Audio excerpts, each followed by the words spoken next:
Good evening. Oh my God, did I make the right decision? I would like to call our meeting to order. It is February 6th. This meeting is being audio recorded by Jamie Wixton and recorded and broadcast by WCTV. Please stand for the pledge. I pledge allegiance to the flag of the United States of America and to the republic for which it stands, one nation, under God, indivisible, with liberty and justice for all. Thank you. We'll begin tonight with public participation. Is there anyone who would like to address the committee? Your seat's still warm. There we go. I feel bad. You've heard too much of my voice today already. Think how my students feel. Think how my child feels.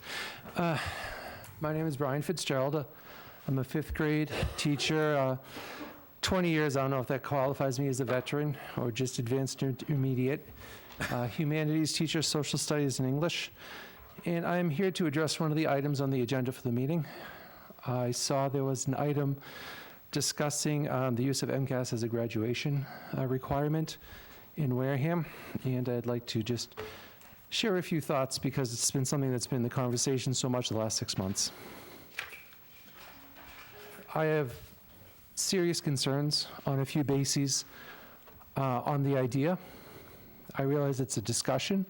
No decisions have been made, but I would like to, as an educator, offer a perspective on a few bases. One of those is whether the MCAS does do what it purports to do. Whether it is the three criteria of a assessment, is it valid? It measures what it purports to measure. Is it biased? Is it unbiased? And is it reliable? You get the same results from the same people if you do it again. The MCAS has proven that it is not any of those. There was a question inviting students to pretend to be slave owners and write about what that is. There was a question that invited students who never had a snow day to describe the perfect snow day. There was a short story about a talking pineapple who bragged about winning a foot race that elementary children were supposed to analyze. Now, there is a code of silence built around the MCAS that prevents anybody from talking about any item. So most of the examples are carefully buried below scrutiny. Other similar tests have been quite roundly criticized. There's the case of the author who reacted to a series of objective questions and answers about authorial intent of her poem by saying all the questions and answers were incorrect. She was the author. She knew what her intent was. The test makers didn't, and the questions that they asked were invalid. And then there are the scorers who have clearly said that they're encouraged to force test results into a bell curve. They get an update at lunch. You have too many fives. Throw some more ones in there to even it out. The MCAS is really memorable for the fact that year on year we get less and less information from it. Last year we received information, each of our students, what a written response was, at least one of them. This year they won't give that out at all.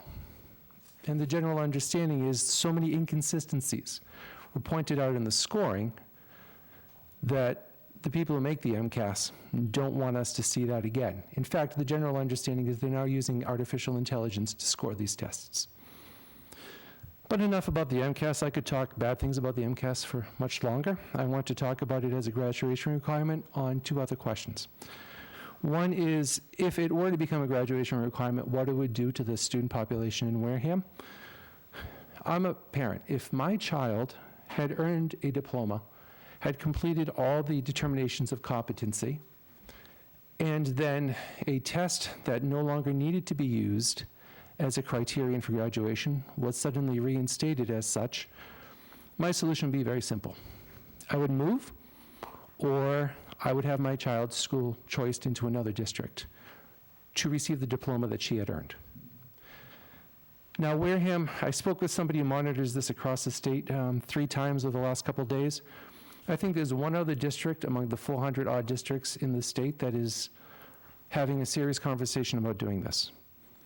Because many times parents have testified that yes, they will school choice their children out of this district so that their child can receive the diploma that they earned. And my final one, maybe I'm just too literal-minded about this, is that the people of Wareham have made clear how they feel about this proposal. First of all, as we know, it was question 2 on the ballot in November to make MCAS no longer a criterion for graduation. It passed by about 60-40. In Plymouth County, every single town agreed with that. Wareham, one of the highest scores, it was, I believe, 61% in favor, 38% against. This was larger than the margin of vote in pretty much anything else on the ballot in Wareham. You know, the last couple of elections, a lot of votes have turned out in the way I didn't want. But I accept the rules of democracy, which is when you lose, and you accept it. And I'm sure the people of Wareham expect the school committee to accept it as well. By the same token, when the school committee goes to the people of Wareham with a request for a budget, I'm sure the people of Wareham expect that their vote will be accepted, and they accept the school committee is going to do with the budget what they say they will do. It is the assumption of good faith on both parts. For those reasons, I hope after discussion, some investigation, the Wareham School Committee will choose not to reinstate the MCAS as a graduation requirement going forward. Thank you. Thank you. And just a reminder that we don't answer to public participation. We will address concerns that we hear maybe when it comes to our agenda item tonight, number 9. Is there anyone else that would like to speak to the issue or any issue in general? All right, thank you. We'll move on to item number 3, good news in the district. Would anyone like to share some good news? Please, somebody. I actually share something. Sure. DECA recently received a donation that I hope it's okay to disclose this. Mr. Sweat donated to help pay off some competition fees for students, and I know that they're really grateful for it, and it's really going to help in these upcoming months, so thank you. Very nice. Thank you. Thank you, Mr. Sweat. Anybody else? Okay, we'll move on to Emma. Again, your student representative report, please. Thank you. Unfortunately, there's not much that has changed since last week, but sports has changed a little. So their scores right now are for boys basketball 9-7, girls basketball is 8-7, boys indoor track is 1-4, and girls indoor track is 1-3. I mentioned course selection last week, and this week students actually selected their courses for next year. Before then it was just kind of talked about, but they really saw it through this week, and guidance counselors will be meeting with students to follow up on this in the coming weeks. So that's always an exciting process. Thank you. Thank you, Emma. Just a reminder, Emma, too, you are certainly welcome to stay for all of the meeting, but you are also free to leave at any time you wish, okay? No, you're not. Thank you. We want you here. I'm glad to be here. Thank you, guys. All right, we are tabling the Boost program discussion to a future meeting, so we're going to jump to item number 6, the principal's reports. We'll start with elementary school and Dr. Chandler. I don't see Mr. Palladino.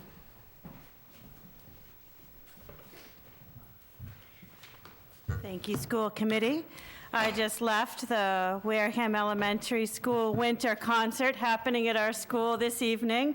So glad it is happening because school was in session today, so thank you for that.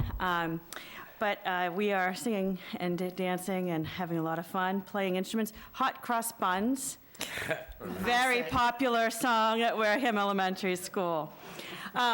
Another special occasion today marks the 100th day of school. And that is a monumentous occasion at Wareham Elementary. We have a tradition every year. The grade 1 students march through the halls with their paper vests. I don't know, you know. And they decorate 100 items on their vests, and they have a song that Ms. Petrarca leads about the 100th day of school. So it was wonderful. A lot of fun. Been going on for a long time. A lot of upcoming events. I'll keep with my events right now. Kindergarten registration. It is that time of the year to get our paperwork ready for upcoming kindergartners. That's going to occur March 12th and 13th. And this year, for the first time, we had a Zoom session already with our incoming kindergarten families to tell them what to expect on those days, to make sure that they have all the paperwork necessary, and to help them understand that the children have to be 5 by August 31st and have their license and birth certificate with a raised emblem and all of those items. And we had 26 families at this event, this Zoom event. So I want to say thank you. Ms. LaFrancois was paramount to that event and setting that up for us. So that's March 12th and 13th. Book Fair is also happening March 13th. Of course, this is the month for reading. March is the National Reading Month, so we have our book fair going on, and we are launching Read to Succeed back at Wareham Elementary. It was a John W. Deacus reading incentive. We're bringing it back. It's going to be called Read to Succeed 2. And we are starting that on March 3rd, so we're going to kick off National Reading Month with this reading incentive. Very excited about that. Brought to you by School Council, the PTA, and our staff at Wareham Elementary. Jump Rope for Heart is happening March 14th. So we have a lot of upcoming things happening in March. It's going to be a long month, so it's exciting to have a lot of events occurring. Attendance at Wareham Elementary has been down, unfortunately. We've had a lot of illness, from the flu to COVID, flu A, there's flu B. I don't know if there's a flu C, but I think we might have it at Wareham Elementary. Our attendance for January, we were at 89.3. So it was better in December with a 92.2 average. We're hoping that we're getting back on track. Good news on this snow day, I couldn't believe it. I had about 10 classrooms with perfect attendance, so I was very proud getting these families all bundled up and getting ready and getting to school today. So we're on the up and up. Academic updates. We are in the midst of term 2. The winter NUIA scores reports, Mr. Roach is printing out. Those family reports do go home. I am asking all families to participate by reading these reports. They give a lot of important information on their math scores and their winter reading scores. It shows growth from where they were in September to now where they are mid-year. Please, families, and I will have a letter, and I'm going to send out all of my mass media, review this report. It is important that you know where your child's improvements are being made and where improvements need to be made. And if there's any concerns, please reach out to the teacher. So those reports do go home to families. And I encourage all my families, again, to read those reports. Mr. Roach takes a long time to print those reports out and get them to everyone. And questions? Any questions from members of the committee? April? I just have one random one. How come they don't do the hoops and jump for heart? I know it used to be both, and now it's just jump. So I didn't know if that was like a choice you guys made, or is that what the American Heart Association changed to? I have no idea. I don't know why we don't have the hula hoops. I just know that. Oh, no, it was basketball. Oh, basketball hoops. Oh, I don't know. I was just You're talking curious, about because I've hula seen the hoops. last few years, it was like just jump for heart, and I'm like, oh, wait, when did that just change? Like, We I didn't know reduced the time, too. It was really successful last year. Ms. Semple runs this every year, and I thank her for doing it. This year, it is on a Friday afternoon, so all the students just stay in school. So instead of coming on a Saturday, they jump from on Friday until 4:30 in the afternoon. So it's a shorter time, but it's a lot of fun for the kids. All right, that's all I had. Thank you. Choice? Well, I just want to say thank you for sending the newsletters. Oh, yeah, thank you. I really appreciate you taking the Thank time to you. do that. Very exciting about Read to Succeed. It was really a successful program before, so hopefully, Yeah, I'm Sure excited will to be. bring it back. yeah. And then a quick question.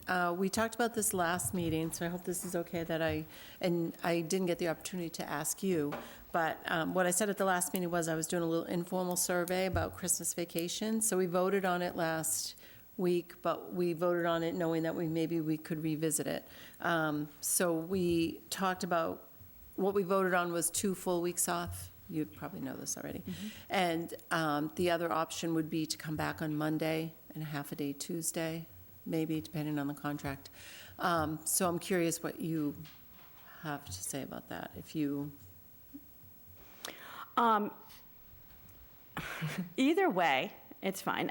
I did look, if it was 2 weeks, if we had the 2 straight weeks off, we're still getting out, I believe, in the mid-June. I think it's June 17th or 18th. So it's not pushing into the, if it were pushing, if those 2 weeks were having a dynamic impact on June, and we were talking about June 25th, then I'd say let's be sure that we're trying to get every day we can in to reduce the amount of time we're spending in June, because it does get warm for the little ones, and when they're hot, they're tired. So strictly from my perspective, I don't think it makes too much of a difference if we're there strictly for 2 weeks in December. Okay. I believe, to be honest with you, a lot of staff and student families have looked at next year's calendar already and may have made some assumption that it will be 2 weeks. And I don't think we're going to get a great attendance if we come back on that, okay, Monday and Tuesday. all right, thank you. Jeff? By the way, I thought we air-conditioned your building, so you didn't have to worry about kids being hot. We did. Maybe it's my past practice of DECUS, but Okay. it is still warm. It's actually not, it's a coolant, it's 72. It's good, you're right.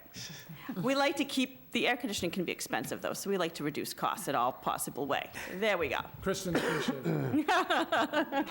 right? It's expensive. I didn't know there was a flu ABC, but it's a whole lot better than hepatitis ABC. There you go. Do you have how is staff attendance? I hope they didn't succumb to problems as well. We did check it. It's about 90. It's not much better, but they did succumb. We've been doing some finagling with staff. It hasn't been the best January at John, there. Is COVID still an issue? Yep, it sure is. With us forever, maybe. Jeez. I think it was an issue before it was a pandemic. There was COVID, because I can remember when COVID first came out, it was on the spray bottles of like 409 and everything. It was like, if you have COVID, I'm like, oh, it already exists. Wow. It's like coronavirus. Yeah, it's just, Let's hope we don't have a bird flu pandemic. Enough. Thank you. Thank you, Dr. Chandler. thank you. Appreciate it. All right, Tracy. Yes, Middle good school. evening.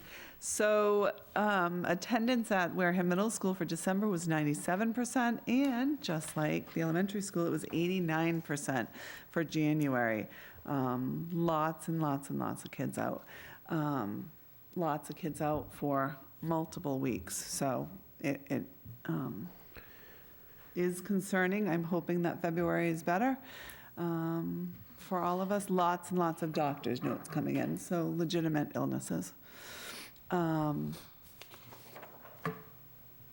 Staff attendance at the middle school has been wonderful. We have a significant issue with substitutes, so even if we only have a couple of teachers out, it's a struggle right now. But the staff, I have to say, are wonderful at coming in even when they're not 100%. We have as well a lot of events coming up. Right now, we currently have an art exhibit at Bluefoot Cafe, and we're having a reception on Saturday morning. So all of our students are very proud of their work there, and it was a wonderful exhibit last year, a community connection, and just they've offered to do it again, and it's really fun for the. The reception's at Bluefoot. Yes, oh yeah, the exhibit is there. So, the student artwork is hanging up in the cafe. So it's just a good time. If you have a chance to go there on Saturday, I think it's from 10 to 11 is the reception. March is our college and career month, so we have our career panels, which we are really excited about. Those are the end of the month in March. And we also have a drama presentation in March. It's going to be Moana Junior on March 12th and 13th at 6 o'clock. Our spring concert will be in March, on March 20th.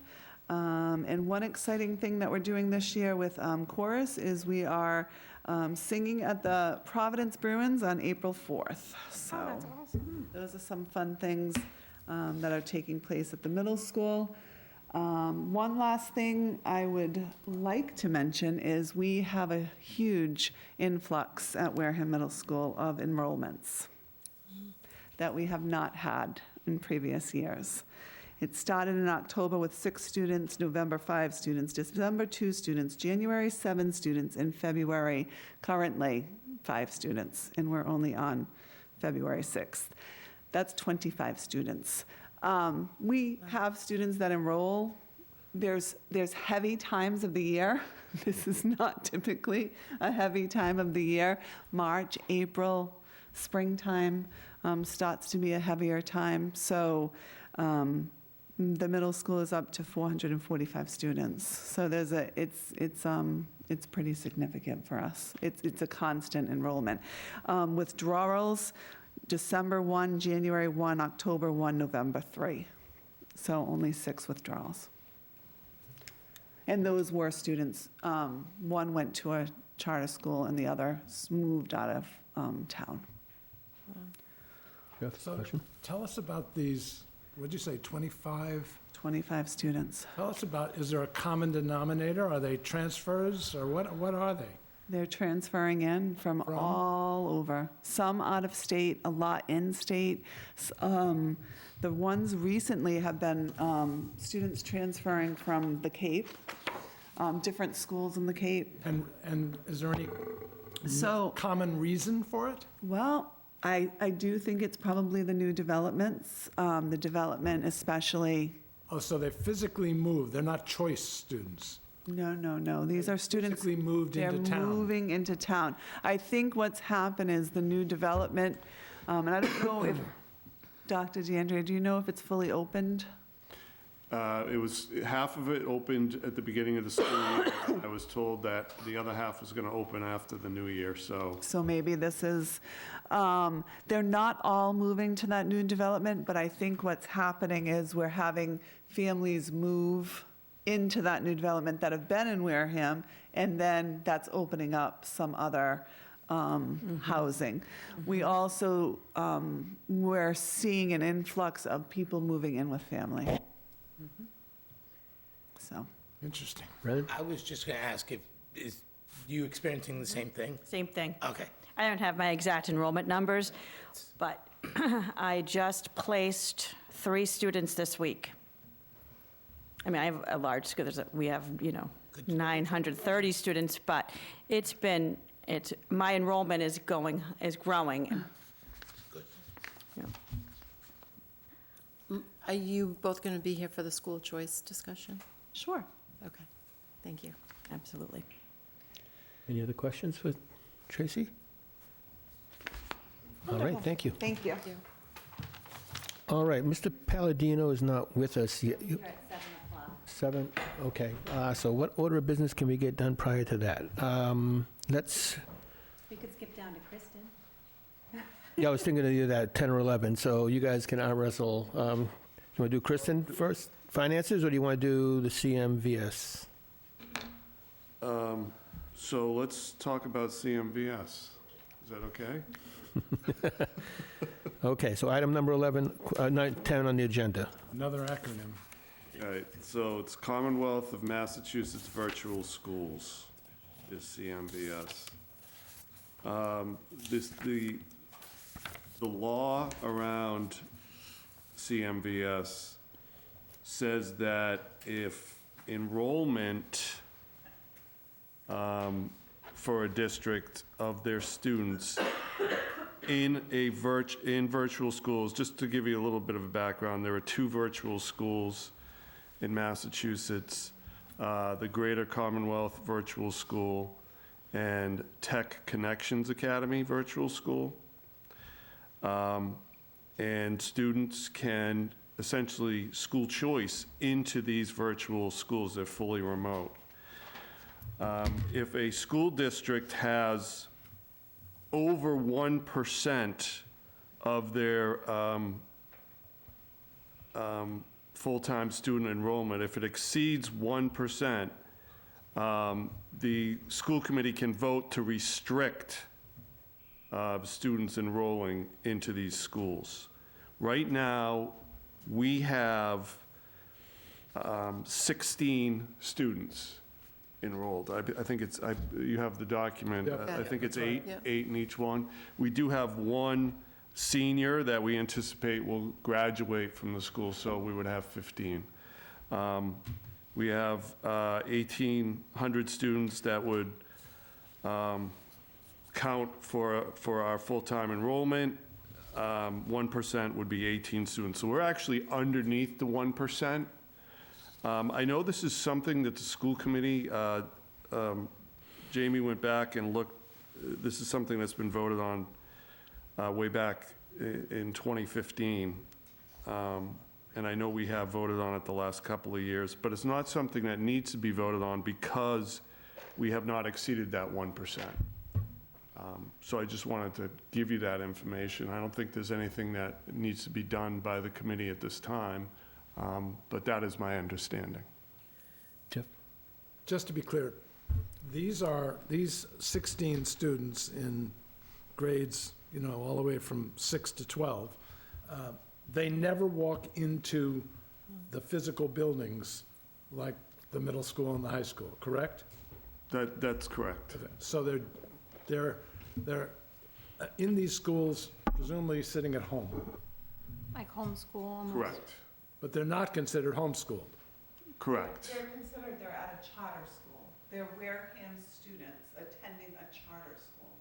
That's a, Online charter school. that's a huge distinction. I didn't realize they were literally considered a charter school. They're no longer in our system. They're going, they're an online school. Understood.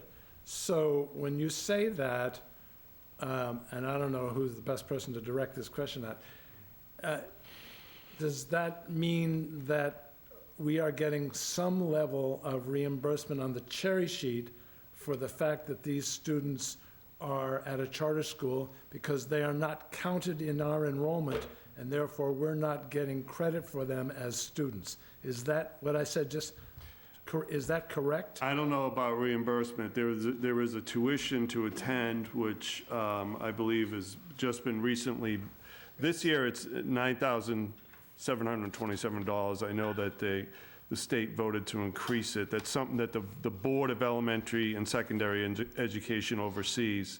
And then that money is reduced out of our That's a- Chapter 70. That's an assessment on the cherry sheet. Correct. But because this is a unique charter school, but maybe it's not unique from a financial perspective, do we also have, there's a separate line on the receipts part of the cherry sheet? Is it treated the same way as any other charter school? I don't know the answer to that. Okay. Could ask All right. Derek, I'd have to ask But- Derek that question. But we have, unlike a homeschool student, we have zero responsibility for these students. That's They are in a charter school, and that is the That's correct. responsibility of the... It's considered its own district. Yes, Its own school district, It's like school choice. yeah. Choice? except that's It's very different similar to school financially. choice, it's similar to charter, but the Board of Elementary and Secondary Education grants these schools the ability to be a virtual school. Understood, but if they're a charter school, they have their own board of directors. And they do have their own board of directors, the virtual schools. Okay, thank you. Joyce? So my question was about the expense. So with this increase, which is 35%, so for 16 students, that's like $54,000 next year. Will that come right out of our, it won't? Okay. It doesn't come, right, we don't. Not out of our budget, but will it come out of our Chapter Town. 70? It will, yeah, I believe it will impact the money at the town level. Absolutely, it'll be. The town absorbs it along Yeah. with, Right. yes. The town absorbs it. Yes. I mean, it trickles down to everything. Well, no, the town literally absorbs it as part of the cherry sheets, and Right, all right. Well, I guess I just think it's interesting that, first of all, we have no control over it, right? The increase in cost, and that they base their, some of the increase on their percentages of students with disabilities. And they say how their percentages are higher than the state, so the state is 20. Those two schools is 22 and 23. And what is Wareham? 30? So, anyway, I just was pointing that out. I know there's absolutely nothing we can do about it, but it just. So even if we don't vote tonight, there's no way that this can go beyond 1% of our student population right now, or is there? It can go beyond the 1%. So should we yes. vote tonight that we do not allow it to do that? I don't know if you have that ability. We always do have. that. It's never gone You over as far have, as I know. you have voted it, but the law says that, it specifically says, If a student wants to choice into another school, there's nothing we can do about it. it says, Well, in this case, there is, but it says, "A school committee may by vote restrict enrollment of its students in Commonwealth virtual schools if the total enrollment of its students in Commonwealth virtual schools exceeds 1% of the total enrollment in its district." So we have to wait until So two more it has students not go. exceeded 1%. It never has, as long as I've been on the committee. so if it does go that high, we could revisit it Correct. at any time, not just. I didn't see anything that restricted that February it had to be a meeting. vote at a certain time. Okay. Okay. And that is a huge distinction between a regular charter school and a virtual charter school, because we have no control over the number of kids who enroll in a regular charter school. But your question begs the question, okay, it's 16 now, 3 kids decide at some point in time, becomes 19, more than 1%, do we literally have the authority to say to one of those children, I'm sorry, you have to disenroll? No, it specifically says you cannot disenroll anyone. Good, You can because vote to not let anyone But nobody else could in, go in at that point, okay. but you cannot unenroll Because that someone. would be unacceptable. Of course. Yes, okay. All right. Very good. So do we want, do we want to wait for Scott to talk about school choice vote? Or, Yeah, we probably could. Let's go So on the go- budget, yeah. so we'll go to Kristen? Okay, Kristen? Good evening. In your packet, I have a few reports for you. It's the typical monthly financial report. Not much to report there. We keep monitoring the budget. We have our areas of concern that we're watching, which you'll see with my budget transfer. So mostly out-of-district transportation. Out-of-district tuition is stable right now, but that's, that can change very quickly. So that's something that we're constantly watching. Another area of concern is home and hospital tutoring. Right now, we're covering those expenses, but we still have several months to go. So I would anticipate perhaps seeing some transfers for that. Salaries, we're still tracking a small surplus. We've got some open or unfilled positions. So that is going to be helping out with some of our deficits. Does anyone have any questions on the budget report? Jeff? So the function report shows this category of, let me pull up my computer is not acting well at the moment. Here it is. This category, which admittedly doesn't have a huge amount of money in it, which is benefits and fixed charges. Unlike most of the major categories, it's sitting at only 31%, and it has, admittedly, it's only 280,000. I shouldn't say that only. It's small compared to all the other categories. And you haven't encumbered all that much. Why is it only at 31%? So that category, the benefits and fixed charges, most of it is for the health insurance that we pay for our school lunch employees, and that's done by a journal entry closer to the end of the year. So I know from our payroll accountant that how much that we have for health insurance right now. So based on our employees that are taking the health insurance. Sometimes that changes a little bit, so I wait till we get closer to the end of the year. So even though it's not, because it's a journal entry, it's not encumbered as a purchase order, it's encumbered in my spreadsheets. So that's one of them, and that's a large one. That's about $150,000. The other part that we've Saying expended. the amount you could encumber but it's on your spreadsheet, is 150,000. Correct, it's about Then 150 to good. 160. I'm good. All good. The other is student accident insurance, the other part of it, and I believe the leases on the copy machines, which we're paying, those are encumbered and we're paying those monthly. So that good. is what that is. You're going to come to the grants separately? Yes, Okay. yes. So after that, if there's no other questions on the budget, I'll go to the budget transfer request because it is related, of course. So in your packet, you have a budget transfer request transferring funds into transportation contract services for special ed students.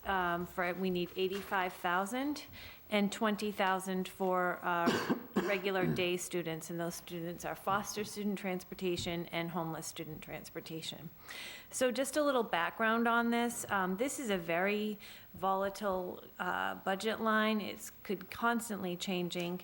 And since November, just as an example, since November, we have had 5 new requests for special education transportation. So these are our students that are either changing transportation. One student went to a more costly transportation, and a few have been new students entering, new out-of students entering. So that's 5 special education students.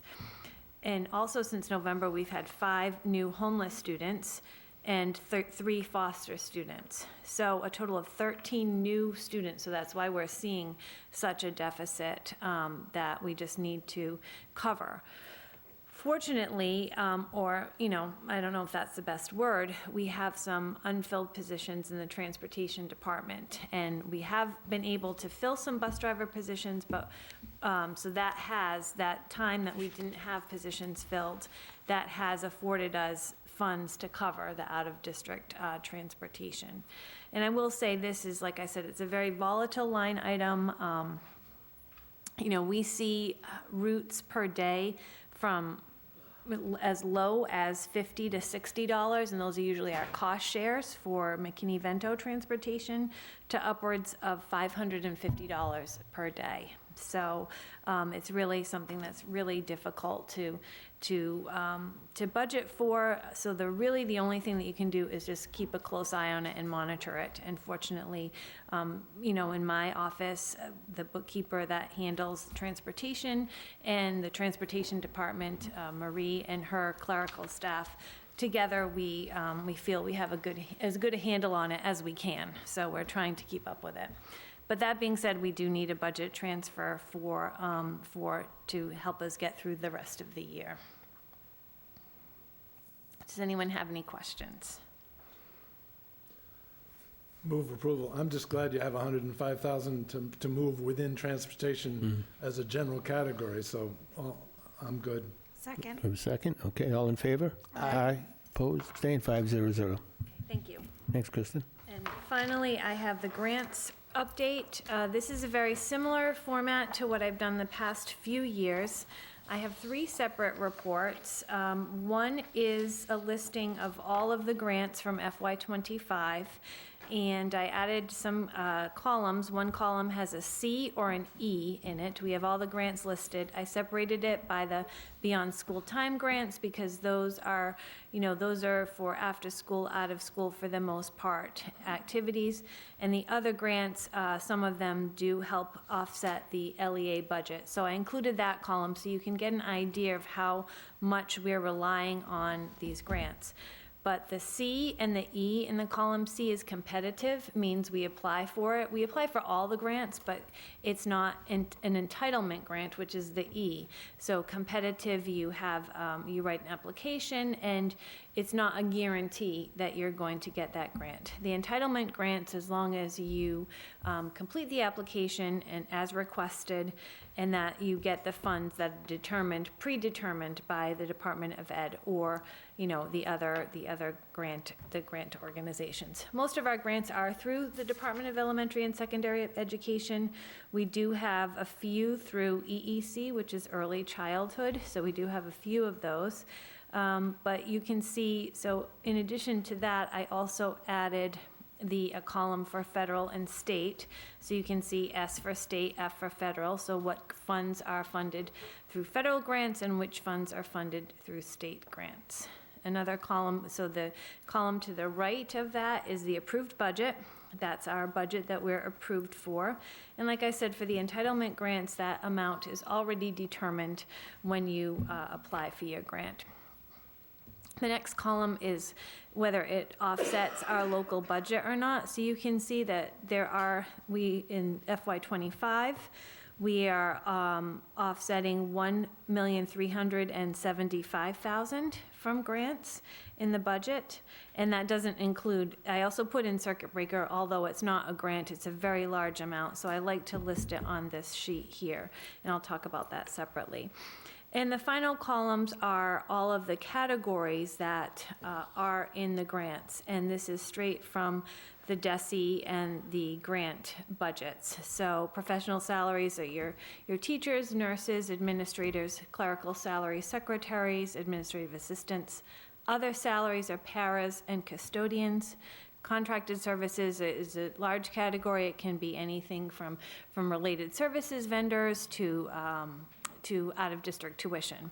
Supplies, that's any instructional or any other supplies. And other, generally what we see in other is student transportation. So you'll see that a lot in the beyond school time grants and professional development. So that's where other goes for that. And finally, there's a column for indirect costs. Because we take indirect costs from the school lunch program, we have to take them from the federal grants, and that amount is determined by the grant. So you'll see a small area here in the indirect costs where we can take the indirect costs, we must. So that is offsetting the clerical bookkeeping staff in the business office that supports the grants. And finally, MTRS or Plymouth County Retirement, if the grant requires that a portion of any salaries are sent to MTRS or Plymouth County. So that's just a broad base of, so what I did is I just broke it out straight from the application so you can see how the money is being used for the FY25 grants. And one small, and I also, like I said, I also included circuit breaker. We generally use in the state funds. We generally use circuit breaker for out-of-district tuitions. This year, we're using it for a few salaries, and we have used it for a contracted service provider in the past, but we're no longer doing that. So that's the general overview.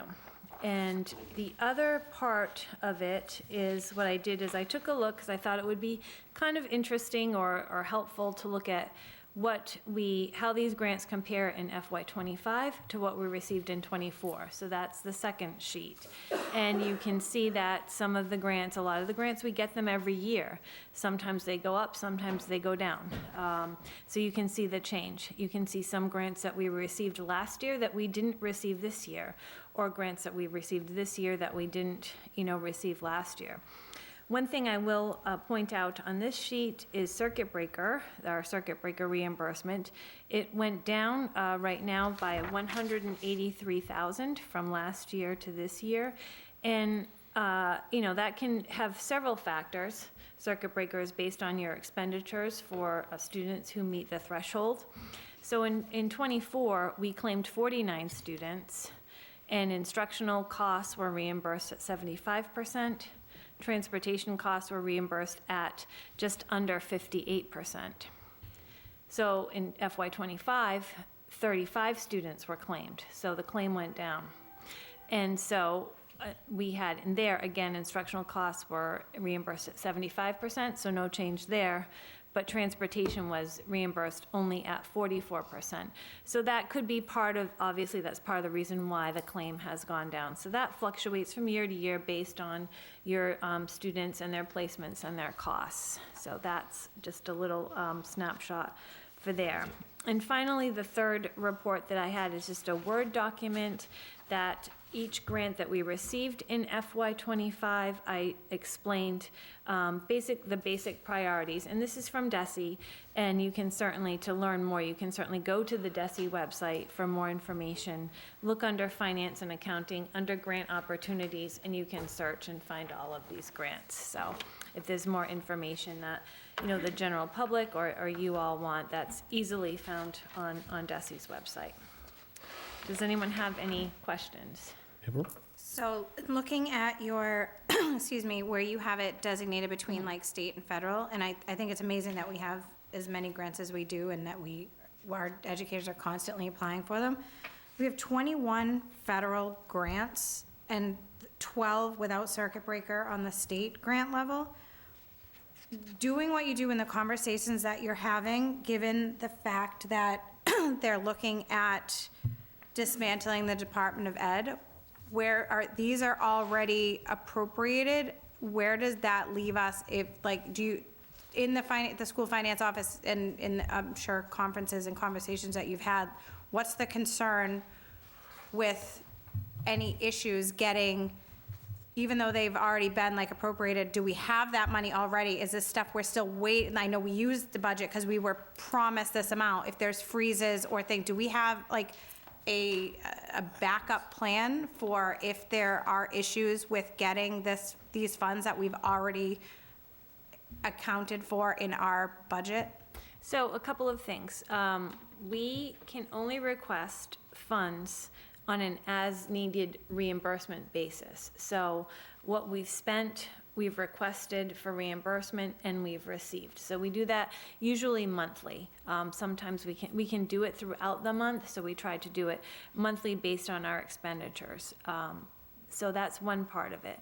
The other part is obviously over the past few weeks, there was a lot of concern and a lot of information coming back and forth about what's going to happen to these grants. And it's my understanding that at least for this year, that the big federal grants, the title grants, Title IIA, Title IV, Title I, the IDEA, which is the big special ed grants, we're okay for that for this year.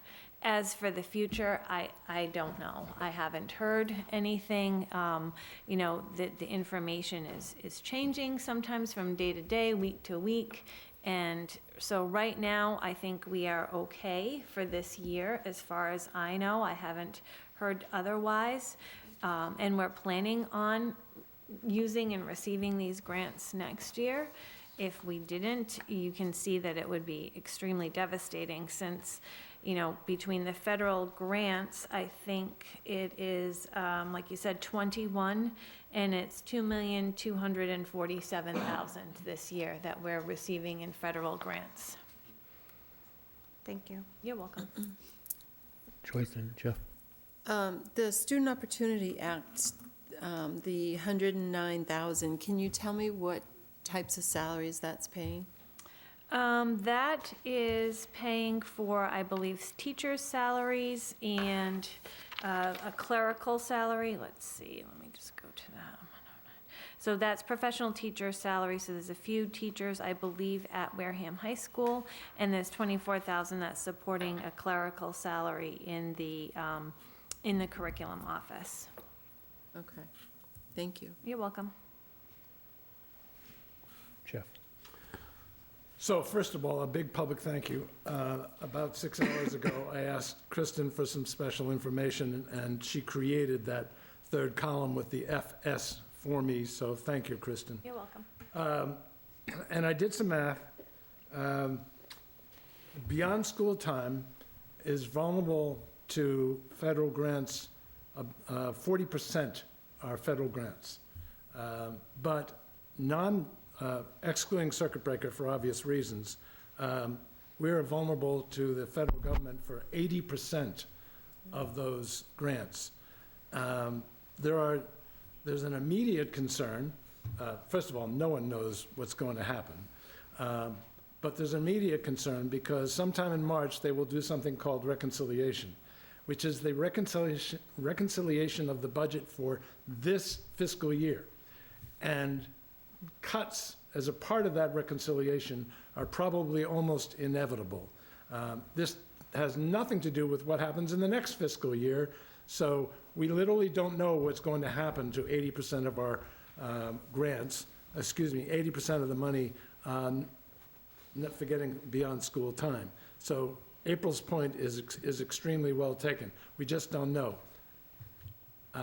By the way, the difference in circuit breaker on transportation, is that literally a function of the state running out of money? I'm not sure if it's the state running out of money, but it certainly, it could very well be because it's the state that determines it. Exactly. So They that could be appropriate their fix. And there is one thing that I have heard that was one of the things that they were going to be looking at is increasing that circuit breaker transportation percentage.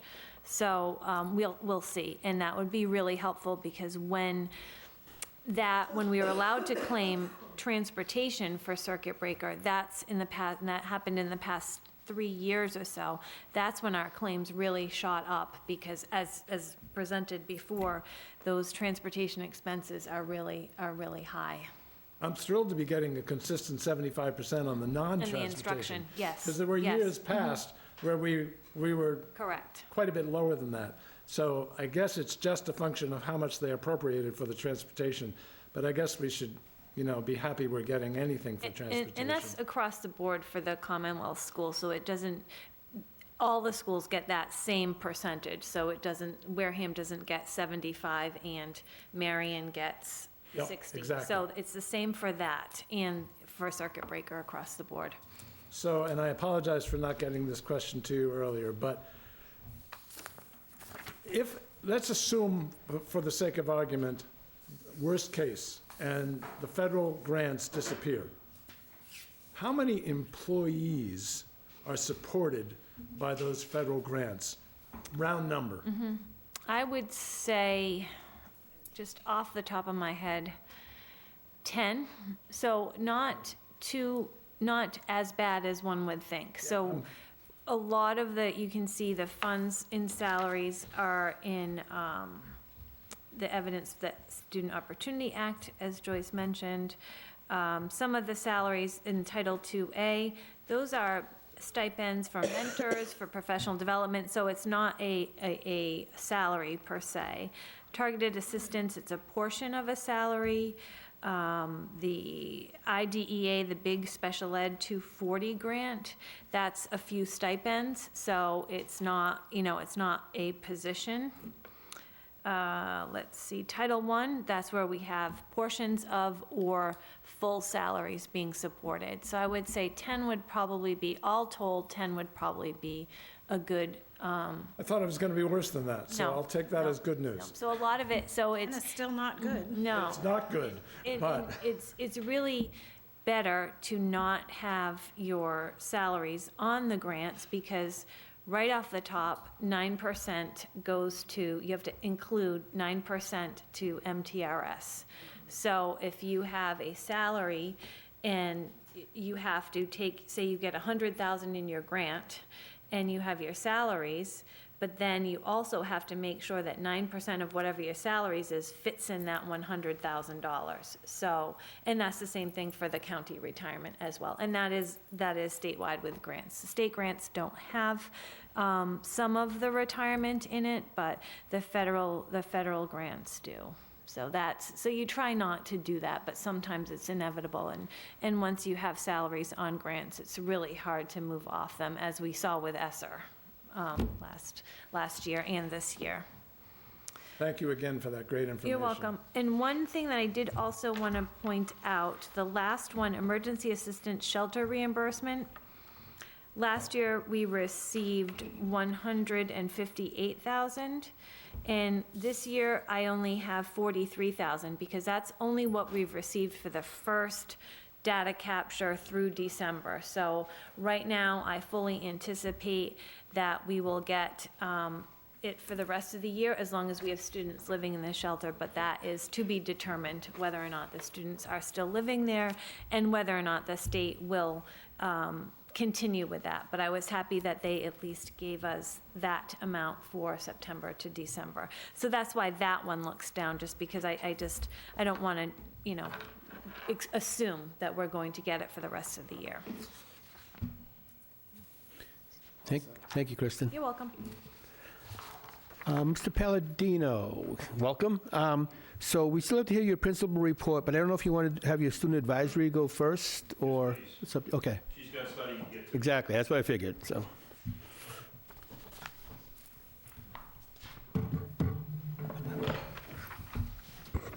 Apologize, we had a presentation at the high school, so I was trying to be at two places at once. So I have another great student here with us tonight from my Student Advisory Council. She's the newest member of the Student Advisory Council, and it's Sophia O'Neill. And she's been very active with the Advisory Council, and I was excited that she was able to make it here today. She transferred as a freshman to Wareham High School. We're very ecstatic to have her as a student. She's obviously one of our top students as well. And ironically, I know it's a surprise, but she's going to be playing tennis this spring. So I think Sophia has a few things she'd like to say to you, and she'll be able to answer any questions you may have.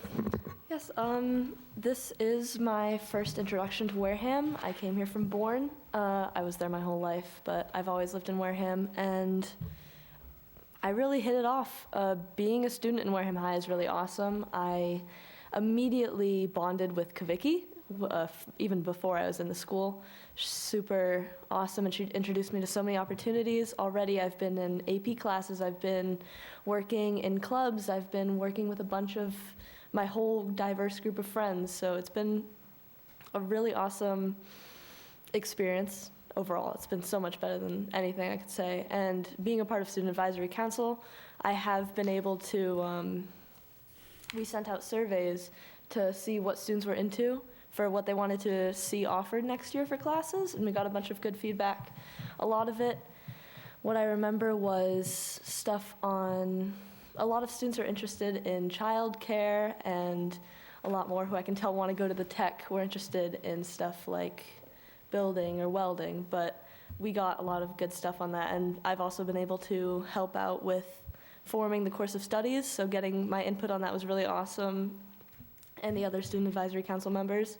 So just being able to be around the other freshmen and all the other age students has gotten me a great input on what I've been able to help out with in Student Council and getting classes for next year all set up. So it's been pretty great. Anything else? So they actually dove pretty deep into the surveys and came up with quite a few of the courses that you've seen on the course selection, course of studies, and then soon to be course of selections. And we're pretty excited about the initial numbers. They'll be involved in our next meeting at looking at the tallies to see this in action, these courses that they help to create, and to see them actually have numbers and names associated with them, and then eventually be assigned to teachers and be running as classes. The committee's a great sounding board. You know, one of the things we always talk about is how can we improve the student experience at the high school, and they always have some great ideas and some great feedback, and they're very appreciative of what we offer. It's been a theme for many years, and I think Sophia, maybe more than most of the kids, has a really good perspective, having been in another school, and that, I think, really brings a lot to our table when we meet, so I really appreciate that. A lot of the kids that are on the Student Advisory Committee have grown up in the elementary school to the middle school and then eventually the high school, so they've kind of been through all the Wareham schools, so she brings just a different perspective that's really appreciated by the committee. I know she's excited to answer any questions you may have, so I'm going to, if I can, turn it back over to you to ask her any questions you may have about the high school. Well, first, I just want to say welcome to the Wareham Schools, and that was a great advertisement for Wareham Public Schools, so thank you for your opening statement. April. So I did hear that you said that you have lived in Wareham your whole life, so you had school choiced to Bourne prior to coming to the high school. So my question, first one, is what was your family's, because I'm sure those decision was ultimately when you were young, not yours, but what was your family's reason at the time, and what was your reason for coming back? My parents, my father had lived on the Cape all his life, and my mother was, what do you call a student that comes from another? Foreign exchange student? Foreign exchange students from Spain, and they met in their senior year. She came to Bourne, and since my dad had huge Bourne pride, so we lived in Pecasset, but he passed away from brain cancer, so we had to move to, it was, we had to move to Wareham, and we stayed in Bourne though it was difficult because it was kind of similar, but I've always had the understanding of how the community is, and it's very closed off. So getting that perspective and then coming here, I got accepted into Sturgis and UCT, but I've been considering staying in Wareham. It's just I've had so many good opportunities. But we went to Bourne all this time because it was something that was just comfortable, and I wasn't familiar with Wareham schools. I've had friends that have gone to Wareham schools, but we never really talked about it until I made the decision for me and my mom, just because I wanted her to be able to work more. She was the one driving me to Bourne every day, and I made the decision saying, I'm gonna get bus so you can work more, and it's been great. I mean, I decided one day, because my friend who goes to Wareham now and is my best friend made a joke about it, and I said, you know what? So we called, and I transferred over, and in a week I had a meet with Kavicki. She set everything up, and she was incredibly welcoming, and she set up my classes, and I had tours with friends, and already in the first week I think I was friends with like 45 people. It was awesome. It was great. I love to hear that. Thank you. Any other questions? Jeff? So you may or may not know that part of our agenda tonight is specifically MCAS, but also competency determination, which is to say, what is it, and the school committee, believe it or not your principal, is responsible for determining whether a student has demonstrated competency as a part of a graduation requirement. Do you have any thoughts on that subject, on that general subject, and MCAS in particular, in terms of its value? I'm gonna say I'm very familiar with MCAS. I mean, every year the general consensus among students in all 4 schools I'm familiar with is we hate MCAS, we don't want to do MCAS. But me personally, if I'm gonna be honest, I can't say this at school, I like doing MCAS because getting the scores back, seeing what I'm able to improve on, it's not something that my other classmates enjoy seeing, because I know all of us vary a lot in the way that we have been doing in school, and it makes sense. But from a student standpoint, you're not gonna hear many students saying, we want MCAS for the better of understanding our own test scores. But I've always thought it's a great opportunity for teachers to focus on how the test scores end up, because even as it's now not a requirement to graduate, right? Is that Right. correct? As of November, yes. I know But- so many people but- excited about that. But we could reinstitute it as a committee for just Wareham. I think, I didn't consider that. I think being able to consider that, the stress that I've seen a lot of my friends go through is the fact that they're worried about it affecting them graduating. I've had many friends spent the week before MCAS just panicking because they don't know what to prepare for, and they know it's going to affect them because it has negatively in the past. So when we first heard, from a student standpoint, when we first heard that it was not a graduation requirement anymore, so many people that I was around were like very excited. But not just because of the possibility of it not being a test anymore, but because the stress of having it affect graduation was gone. Taking it as a test, that was the first time I had seen students actively excited to take MCAS again, because it didn't have as much as a gravitational weight as it did before. But I wouldn't say instituting it, I'm not saying this because I'm worried, but I wouldn't say making it a graduation requirement again would be beneficial because of the stress that students go through. I don't think they would perform their best as if they knew it was just another test where they can see how well they've been doing if they do it completely legitimate. The Secretary of Education for the state of Massachusetts anecdotally said he asked his son about that, and his son quickly responded, if it's not a requirement, I won't try very hard. Do you think that is indicative of what, because it was just an anecdote, one child, the son of the secretary, do you think that the level of effort to achieve well on the MCAS will drop as a result of it no longer being a requirement? Or will the absence of stress, because it doesn't mean as much, mean people will be relaxed and do even better? I definitely do think there's such a big range of students. I definitely think a good portion of them are going to believe that without it being a graduation requirement, they don't have to do anything. And I know that because I have friends who I know would do that. But, and I did mention a lot before how it's a benefit because you aren't stressed. But having both of those sides, making it a graduation requirement, I know people that would find it so much that they wouldn't try either way. And I know people that would try too hard and then worry themselves and not do their best. If it were to continue being non-essential to graduate, I do believe there's going to be a good portion of people who don't try their best. But I can't think of any ways to get around that at the moment. But I know it's a possibility. I know it's like a 50-50 split. It depends on the student. You've been very articulate, thank you. Brennan? I just have a question and a comment. First of all, tell your friends that, if I remember correctly, no student in Wareham history has never not graduated because they didn't pass MCAS. So that stress, hopefully, you can take off their shoulders. But with your experience in the other school systems, what would you say is like one of the top things that Wareham does differently, better than everyone else? Well, But what's the one big thing Wareham has got going for it as opposed to your other experiences? this is my first year of high school because at Bourne we don't have the 8th graders.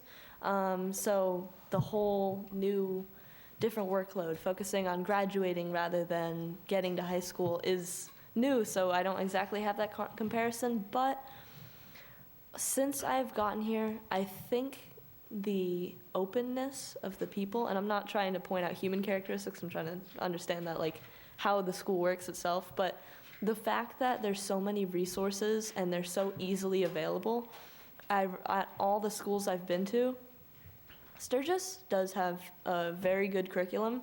I shadowed there 2 weeks ago, and my friends have been there since the beginning of this year. And what they can tell me is that their curriculum, I know it's a charter school, so it is definitely different, but their curriculum clicks.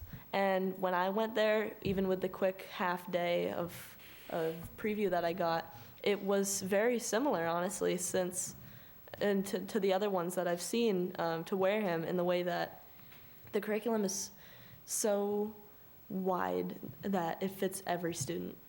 And I haven't really gotten that impression from other schools before. I mean, I haven't just been to the 4 that I've mentioned. I've got friends from everywhere. I went to ASLP 2 years ago, and I met. Yeah, it's a 2-week program where a bunch of students from all different schools go, and we just do 2 weeks of learning. And I met a bunch of people. They taught me all about their schools, and I went to visit, and it was great. But I think Wareham's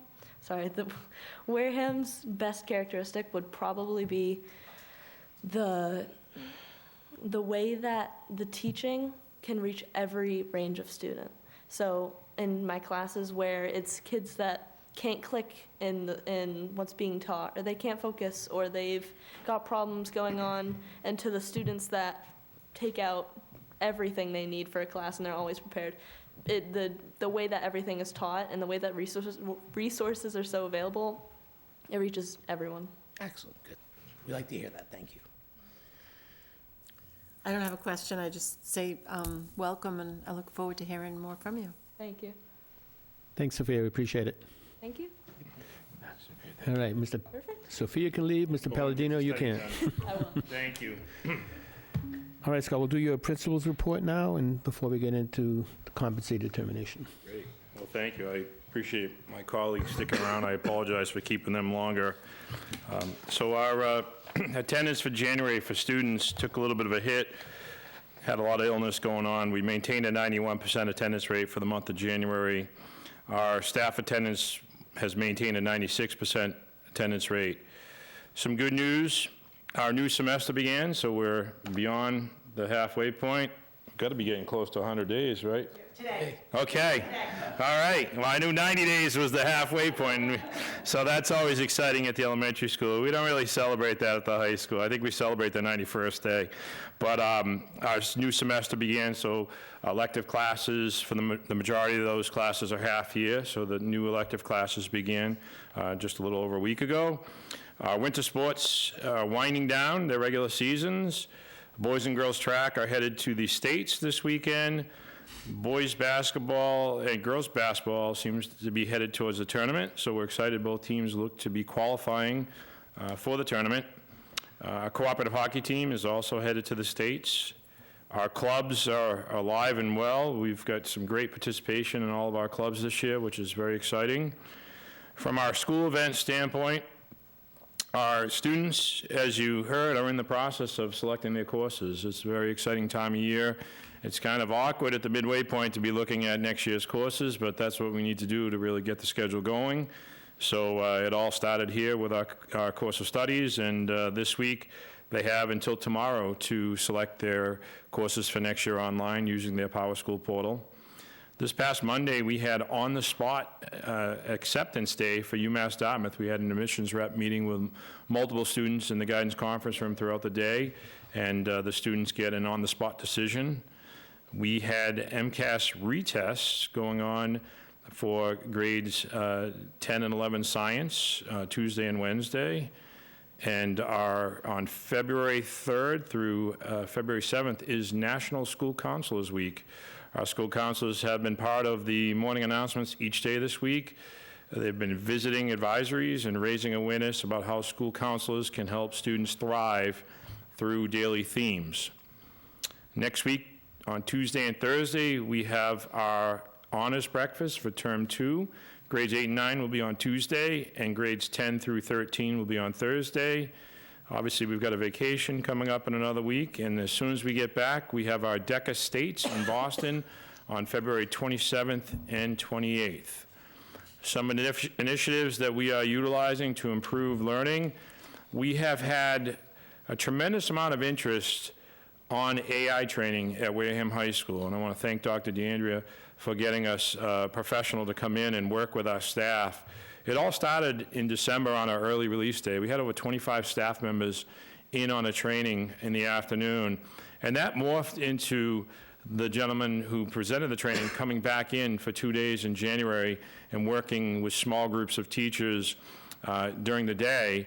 And now we have an opportunity for him to come back again and work with our teachers in many cases in their classrooms. And we even have a student coming down who's doing a capstone project on AI who's going to be meeting with him as well. So we're really excited about that and appreciate the support on that. And finally, we have finished our second round of NWEA testing in English and math, and we will be starting to analyze the data and looking at gains and areas of growth throughout that process. So that's kind of a short version of everything that's going on in the high school. Certainly willing to entertain any questions you might have. Any questions?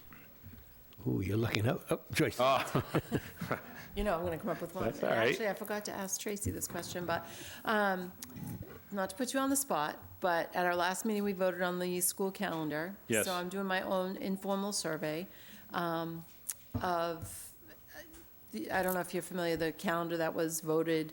I've looked at it quite a few times. Yeah, so it's a 2-week vacation at Christmas saw that. time. So the other option could be to come back on Monday for a day and then a half a day, instead of having the full 2 weeks. So I'm just wondering if you would share your thoughts on that. Oh, my gosh. No pressure. I've shared my thoughts. I think my colleagues are getting sick of my thoughts. I have I have a theory, and maybe it's because I don't have air conditioning in my building. So Bethany may have a different theory, but I feel like every day you can get in before Memorial Day, and I'm just speaking for the high school, is a good day. In June, it gets very warm in the high school, and probably the middle school too, but it's tough. So my feeling is the more days you can get in before Memorial Day, the better it is for learning. And I stress that to Dr. Andrea. Anytime it's going to snow out, I remind them that any day is a good day. And today was a good day, by the way. So we appreciate that. But You know, I've been here, and we've had 2 weeks, and I will tell you, it's tough to reacclimate for everyone after 2 weeks, because it's 16 days off. It's a long time. I have been asking, he's going to think we're in cahoots, Dr. DeAndrea, No, I'm asking everybody. to revisit that schedule, because I really think it's imperative to go to school on Monday and have a half day on Tuesday, just because I think 16 days is too long of a time off. And I've been in the district at least twice where we've had 2 weeks off, and you know, there was a theory on one year why we had 2 weeks off, but that's a whole nother story. And I just think, you know, if it's possible, I would support it 100%. And I've had staff members come up to me and ask me, why are we going to have 2 weeks off? Not every staff member. I'm sure there's some that are excited about it. But they feel, as I do, that it's not in the best interest of the students to have that time off. And I would love to see us come back for a full day on Monday and a half day on the Tuesday. And then that would back us up in June when it's 100 degrees in the classroom at the high school. Okay. So we did vote on it last time, but we did that and, you know, noted that we could revisit it. Sure, and we always do, right, with Sorry. MCAS Right, coming up and stuff like We've that. revisited it many times, yes. So I'm sorry to put you on the spot. That wasn't putting me on the spot, trust me. Okay. And would it be all right if I asked Ms. Cote, because I didn't ask her while she was up there, would you mind sharing? Equal opportunity.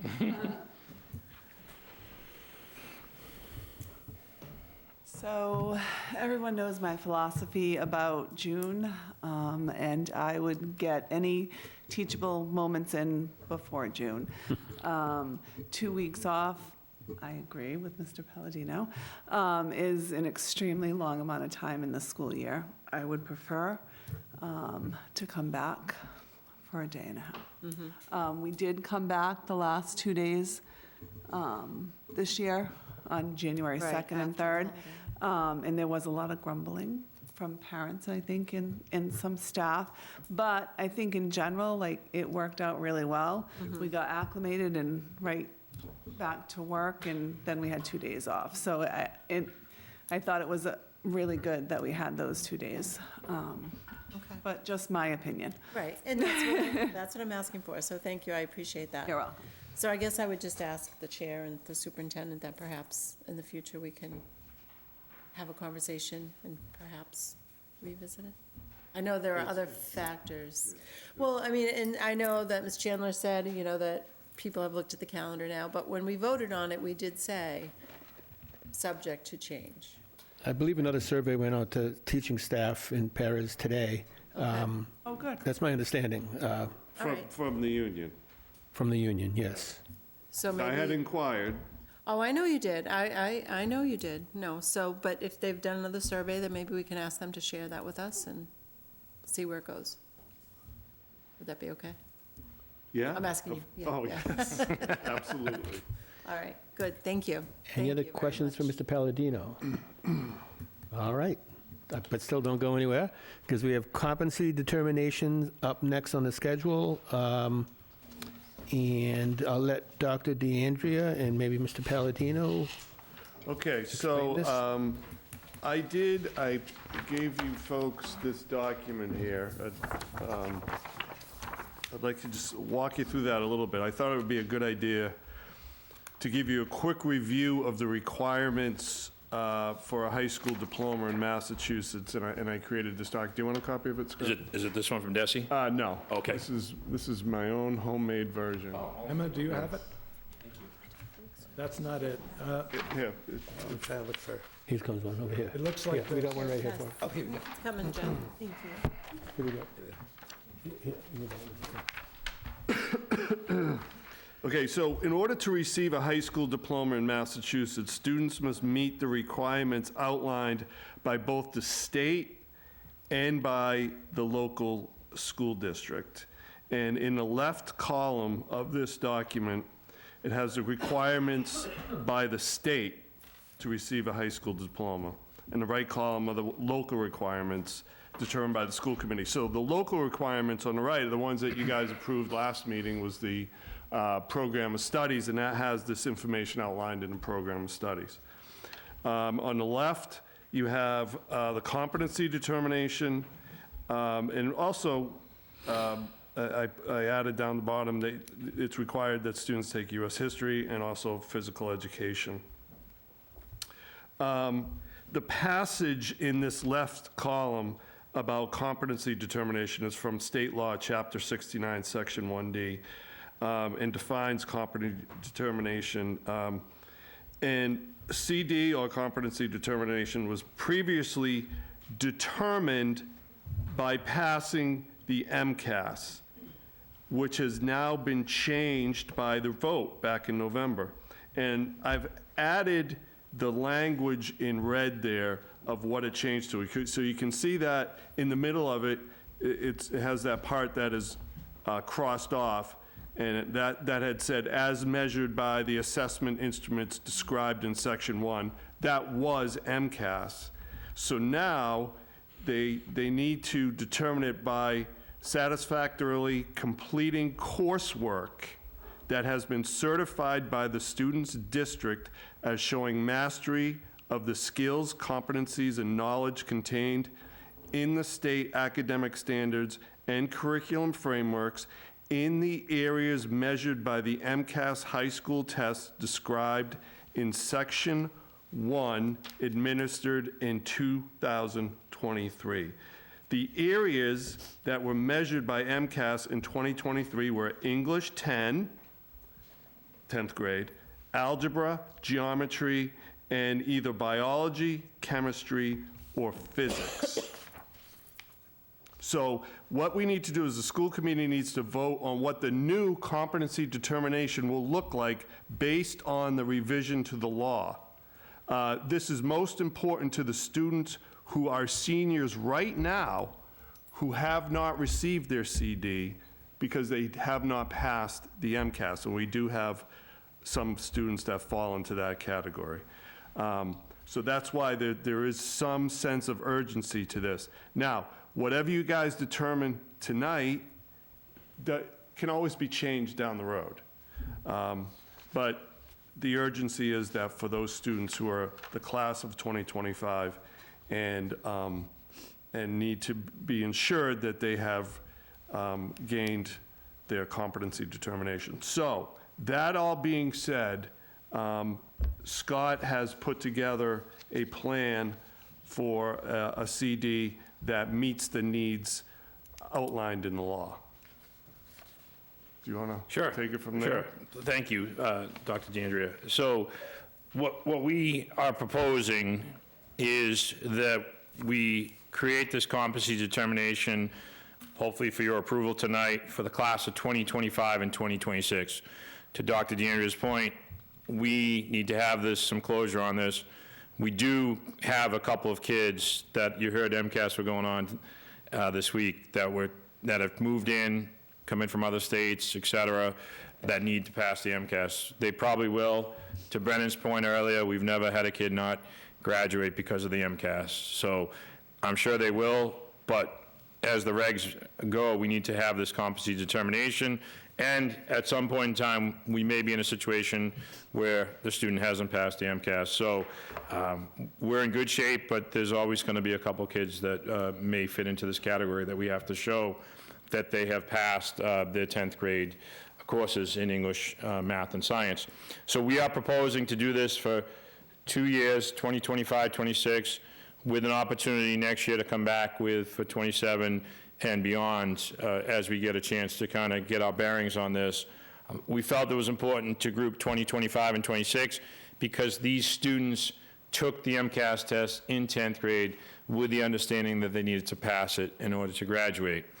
So what we have come up with is the competency determination would be that the students must successfully pass their 10th grade English, which would be English 10, and a very small percentage of students would be in an AP language and composition class. They would have to pass their math class, which for the majority of students would be geometry, but it could be algebra 2 for some students, and their science class, which would be a biology-based class, could be chemistry, possibly physics. Majority of students will be in the biology class. And that would be the competency determination for the graduating classes of 2025 and 2026. Again, with the understanding that we'll be coming back to you in the fall to come up with from 2027 and beyond, because the 2027 class are current sophomores, and they are the ones that will be testing with the understanding they do not have to pass the MCAS to graduate. So I hope that makes sense, and we'll certainly entertain any questions that you may have. So the implication is by passing English 10 or Algebra 2, they've already passed English 9 and Algebra 1, because they can't take those unless they've passed those Correct. first. Correct. Okay. And this is what many other schools are doing, correct, across the state? Correct. Based on the research that many people have done, this seems to be what almost every high school is doing for a competency determination. I would say probably like 90%, this is what they're doing. Joyce? The competency determination is separate from graduation requirements. Correct. So the graduation requirements that exist in the handbook? Course or of the studies. Studies still exist, so that, That will not change. both, right, okay. This is basically in lieu of having to pass the MCAS, this will be the competency they have to attain. Okay. So when you say pass English 10, then there are some students who might be in 12th grade who haven't passed English 10 yet. And they Is that wouldn't true? graduate. Right. It's very rare. You might have a kid in 11th grade doubled up in English 10 and 11. It would be very rare to have a student in 12th grade that hasn't passed the English 10. So, for instance, one of these students that you're talking about who hasn't passed the MCAS, that doesn't mean he's in English 10 now. They may have passed English 10 last year, so they check that off. Correct. Okay, Correct. okay. All right, thank you. You're welcome. Any other questions about the Not so competency? much. April? So I don't know if the rest of you guys read the MASC bulletin that came out this, last month in January regarding this very, statement. So just to kind of pull from that, they did make notice about most districts and committees having to restructure their competency determination because of November's election. And it did state in from the guidance from MASC that the frameworks, well, it says, while your district's local high school requirements likely align with the standards and frameworks tested by MCAS and ELA, your math requirements locally for high school graduation may not align with tests administered in 2023 with Algebra 1 and Geometry, or your science requirements locally with the test administered in 2023 in biology, physics, chemistry, or technology and engineering. As such, depending solely on the local requirement, may not be enough to align with what is now law. It says committees should ensure that they work with their administrators to know which seniors in particular do not already have their competency determination through earlier passage of the MCAS and what they now need in order to complete to graduate. They also have, they were having some discussions and boards with DESE, and that they're available on the website, that we can look at those for guidance as well. There was, I guess, like a webinar on December 17th from DESE regarding the same thing, but it sounds like you've thought about which ones do fall into that category, and what you've proposed sounds like it fits with the guidance that MASC put forth, so I think that's a It does, good and we have the start. DESE guidance we've been following as well, which is obviously the MSAA, or MASC guidelines. Jeff? So this discussion is entirely separate from going forward 27 and beyond. Okay. Is that a fair statement? Oh, yes, yes. That's all we're trying to That's all, decide. we just feel like we want to keep it open. We want to have a chance to live with this for a couple of years, well, not a couple of years, but a year basically, and come back in the fall and have a plan for 2027, because again, I think it's a different criteria for those students. They haven't taken the test yet. Okay, so I'm thinking about beyond 26, but in fact, that's not what we're really talking about at this moment, so I'll cut myself off from that discussion.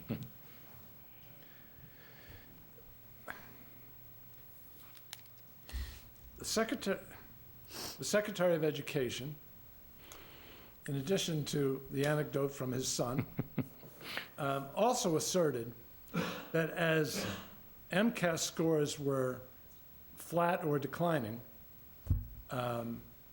grades and GPAs were rising. And he asserted, obviously not for Wareham, he was asserting for Massachusetts as a whole, that grade inflation is a serious problem within Massachusetts. And therefore, he was arguing before the vote, and therefore we had to have some kind of objective criteria to combat the fact that teachers are human. And thank God they are, Right. but they're human. Right.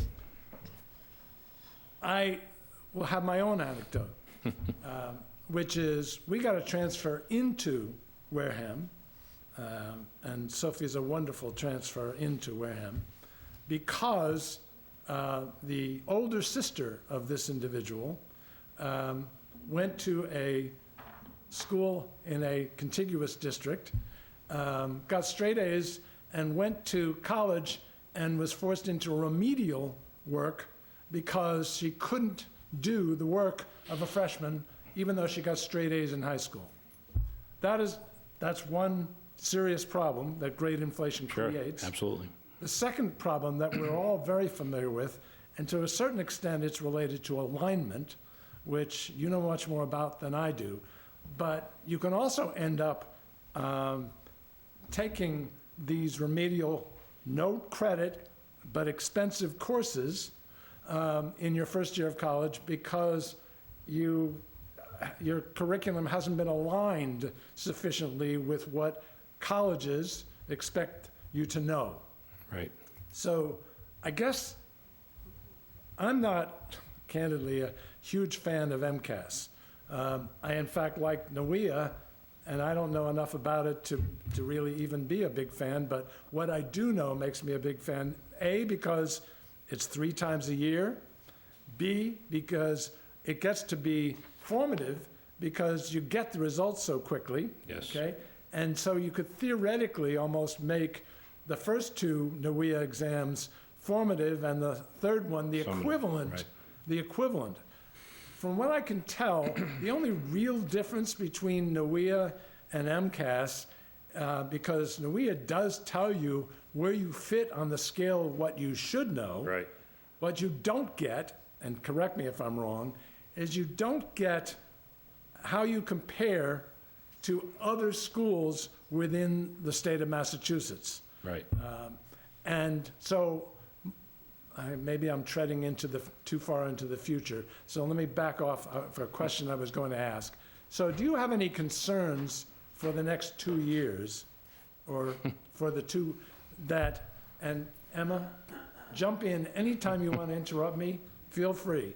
Do you have any concerns about the issue of the humanity of our teachers and grade inflation? I mean, there's always a concern, like you said, they're humans, but I honestly, I feel, based on my, I think, 160 observations so far this year, I really feel like our teachers are rigorous and have high expectations, and I don't really see the grade inflation that you might see in other schools. Okay. I see us holding kids accountable for the expectations. We have a grading rubric, a grading matrix, if you will, and I think it's well articulated and it's fair. I just don't see that as a huge issue at the high school. You know, maybe there's spots in different areas of the school, but in speaking with our graduates, and I know you've been there for our college homecoming, they feel very prepared. I think our kids, anecdotally, are ready for college. The tough part is the financial part, is where we fall short sometimes, being able to fund the college. And but I really feel majority of our seniors take at least 1 AP, previously IB courses, and many of them are doing dual enrollment. Many of our graduates are graduating with their first year of college completed before they graduate high school. I think we do a good job of making sure that the students are prepared. And I really don't see the grade inflation. Sometimes I feel it's on the opposite with some people. You know, we're maybe scoring lower than we should be. Mr. Wilson come to mind? I am not going to mention any names, and he's retired. We can't I talk. know he's retired. But no, But he's I famous. certainly wouldn't.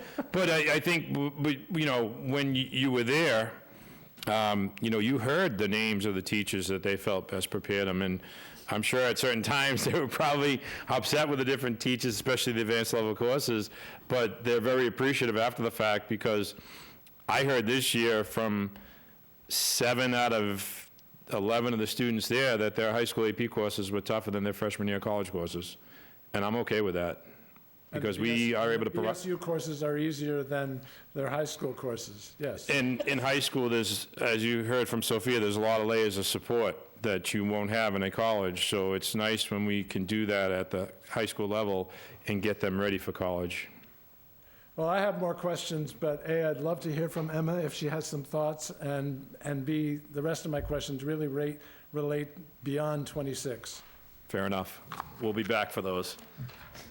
I think the point you were just making, Mr. Palladino, about the classes preparing kids well and being easier than college classes is a good point. I don't do BSU. I've not had a college course yet, but I have friends who are in BSU, and I mean, they've said that those classes are pretty much easier than the ones at the high school, or, they'll have more work for a high school class, more stress for a high school class. So I do think that those classes are preparing kids well, and in my own experience and from what I know that my friends have been through with sort of grade inflation like you were talking about, I don't think we've had any personal experience seeing that sort of thing. I feel that it's always been pretty fair grading, especially in those higher level classes. I mean, I'm in AP Calculus this year, and I can tell you it's given us a run for our money.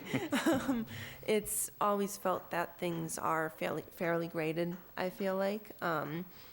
And there are resources there to get support on everything. So if you aren't doing well the first time around on an assignment, you can bring that grade up. You can work with the teachers to do better in the future. But from the start, it's a fair grading system, and you see that it really is realistic to what you're doing. And I feel like I will be prepared as I go into the future with college and taking those classes. And I think that I can say right now that these classes feel like they are preparing me, especially the things that I've heard about college classes. The comparison feels like it's a good setup, and it's definitely not like a setup for failure. It's really a setup for success. And Emma, an AP class is a college level class, so you are taking college level classes. Yeah, that's a big part of it. Yes. It really does do it adequately, but even before then, I feel the classes did well to keep preparing you. Thank you, Emma. One quick Go ahead. follow-up.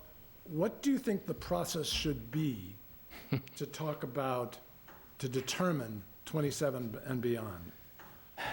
Well, what I think is, we'll have a year to evaluate the current competency determination to see how that plays out. I think I'd rather see how this goes for a year and come back to you and say, it worked really well, this is why it worked well.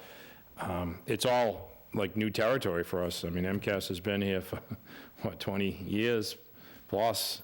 So I think that's how I'd like to tackle it, is to see how this works out, to see, which kids did we have to fit into this competency determination that weren't already determined to be, competent, and, kind of take a look at that. We've got 3 right now that we think are going to possibly need this, because they haven't passed the MCAS. But we've gone through this before, even when MCAS was a requirement. We had kids that we had to do competency determinations for, and I will just tell you, there was a lot of work that was required to do that in the past. Not that this isn't a lot of work to document, but we had to get pretty deep into grades and MCAS scores, and there was quite a lot of research that had to be done to get the student approved through the competency determination. Well said, thanks.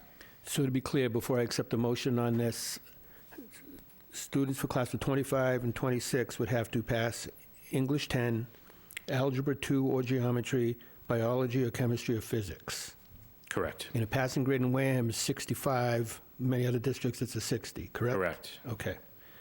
So that being said, do I have a motion to accept the competency determination as described by Principal Palladino? So moved. Second. All in favor? Aye. Aye. Opposed? Abstained? 500. Thank you. Thank you. Okay, next agenda item was put on here to have a committee be transparent.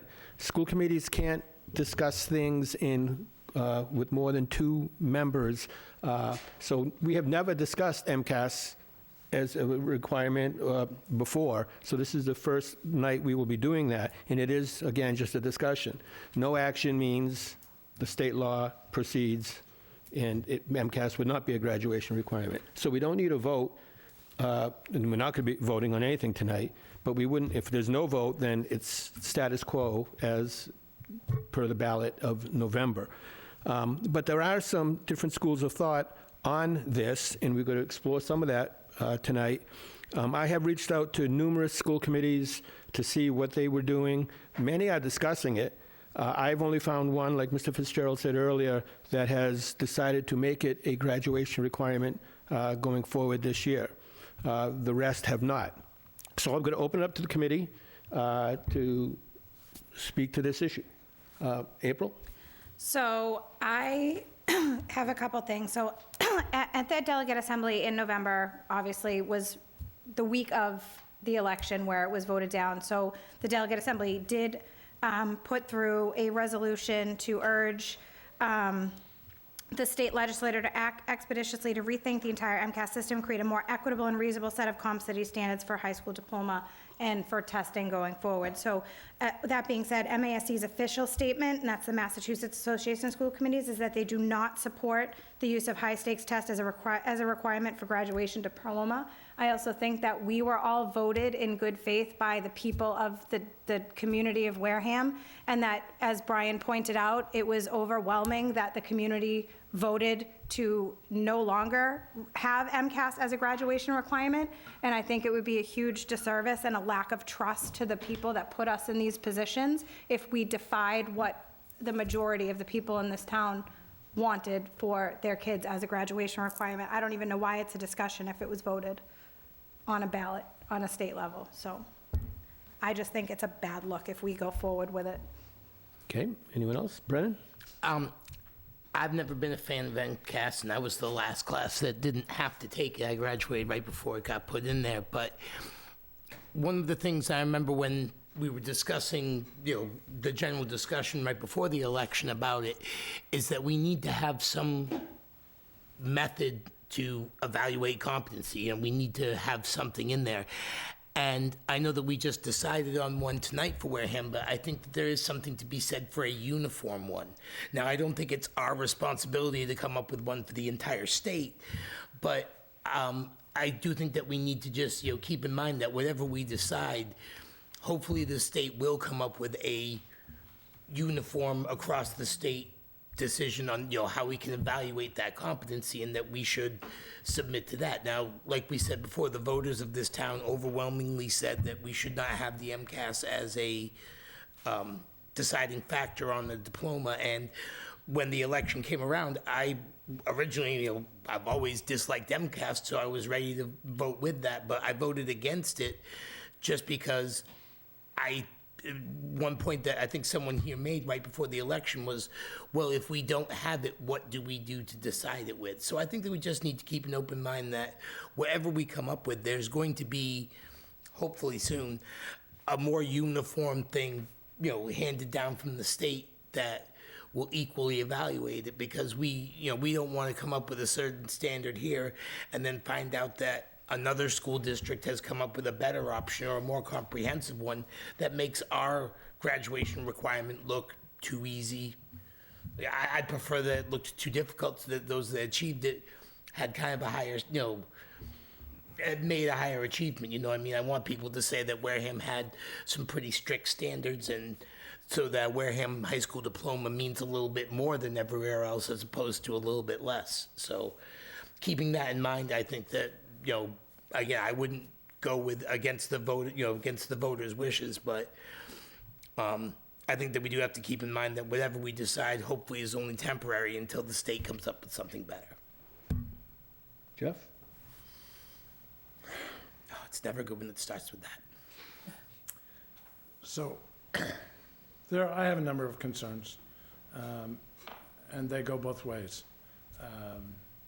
I am concerned that any assessment is not going to be good enough for some people, and so we will throw out some level of objectivity, accountability, because it's not good enough. And it's the classic, the search for perfection is the enemy of the good.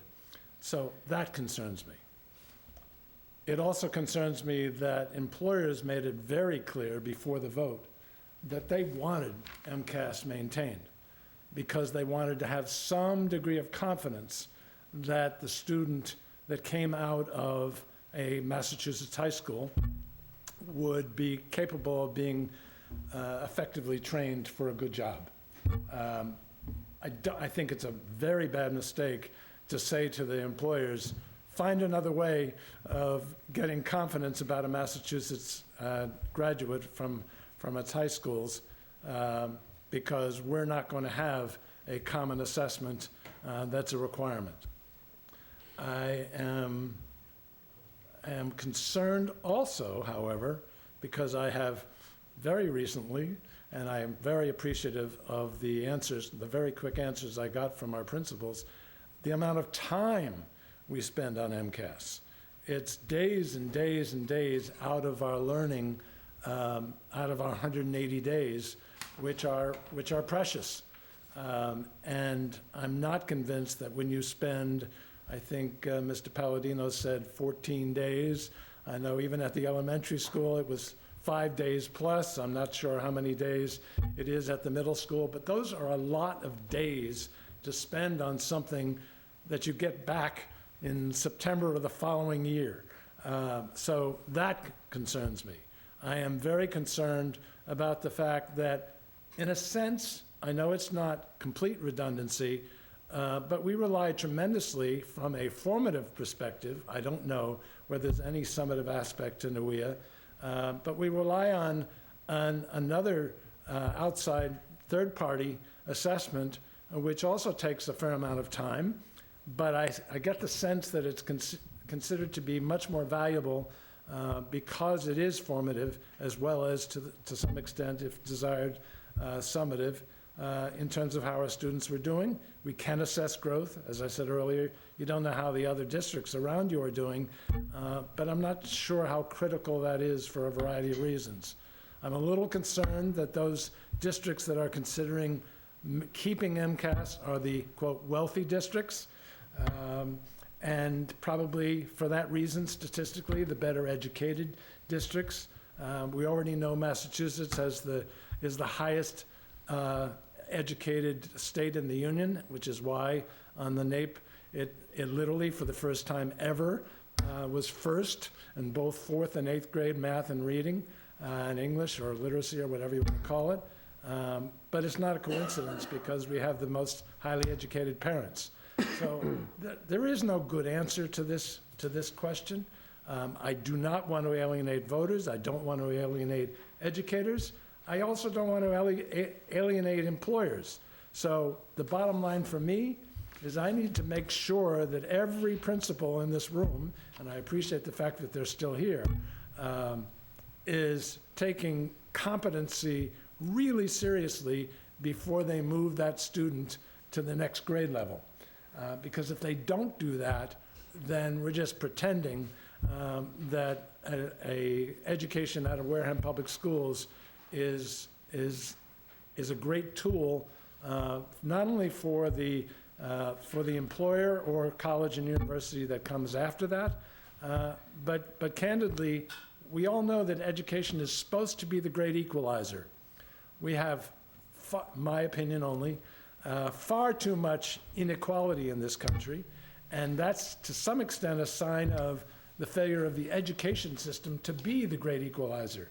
So the lower we make our standards, if in fact getting rid of MCAS is lowering our standards, and you could debate that, the more we lower our standards, the less we are making education the great equalizer. I've already talked too much. Thank you. Joyce, then April? I'll just be really quick. Brendan, I agree with you that it's unfortunate that they took MCAS away without putting something in its place. And also, you talk about competency, and I'm sure Mr. Palladino would be happy to come back to another meeting and talk about the graduation requirements at Wareham High School and how, they might be a little higher than other schools, and that's been existing, more than just this year. But I agree that the voters in Wareham voted like 2-1, and so I, would agree. April? So, two things. One thing is when, just to comment on some of the things that Jeff had said, when I go to the MASC conference and I'm with all of these wealthy districts and districts that have a different tax bracket than we do, we have still on our shoestring budgets that we've had and the cuts that we've had to make, put out incredible programs for our kids.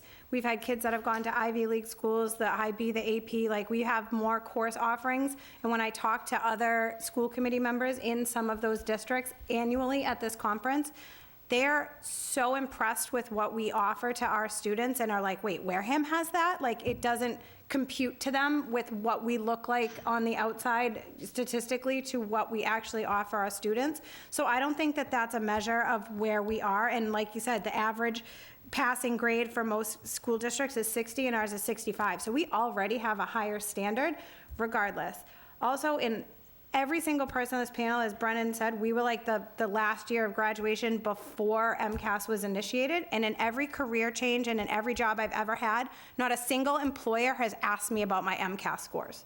Right. As a competency level to my trainability. Because there are some people that hands-on train much better. They get thrown in and they work better. Some people need to read it. Some people need to hear it. Everyone has a different method of learning, and I don't think MCAS has been an acceptable or a way for everyone.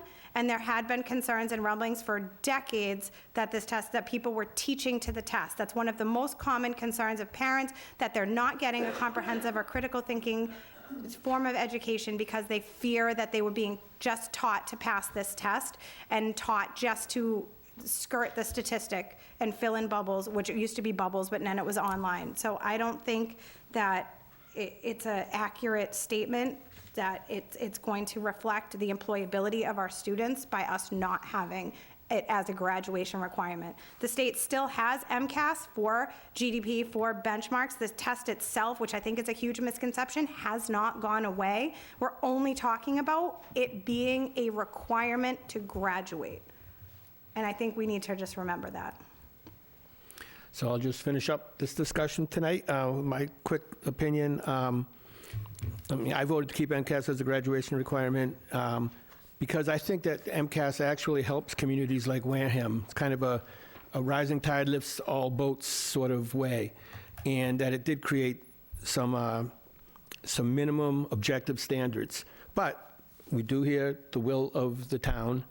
I also look at the fact that there's still some lack of clarity from DESE, especially around makeups to MCAS. In the past, if you failed MCAS, you got a makeup, and that makeup was a little bit different than the original test, and there's no guarantee that those makeups would be in that same way. Because of that, because of the fact that the legal counsel for the Massachusetts Association of Superintendents actually recommended that districts don't make it a graduation requirement, I'm listening to all that. So I am listening to it. So I think for now, at least for me anyway, I would not bring this up for a vote because I just don't think there's enough knowns yet. So I think we wait and we see. And I think everyone heard basically the opinions and the voice of the committee. So this will probably be the last we discuss this year anyway. So thank you for listening, for staying around to listen to that. Next up, we have, where are we? Dr. DeAndrea, do we still have something with you? School choice. School choice, thank you. Yes, school choice. So in the superintendent's newsletter, you see that I recommend that we remain a school choice district, K to 12.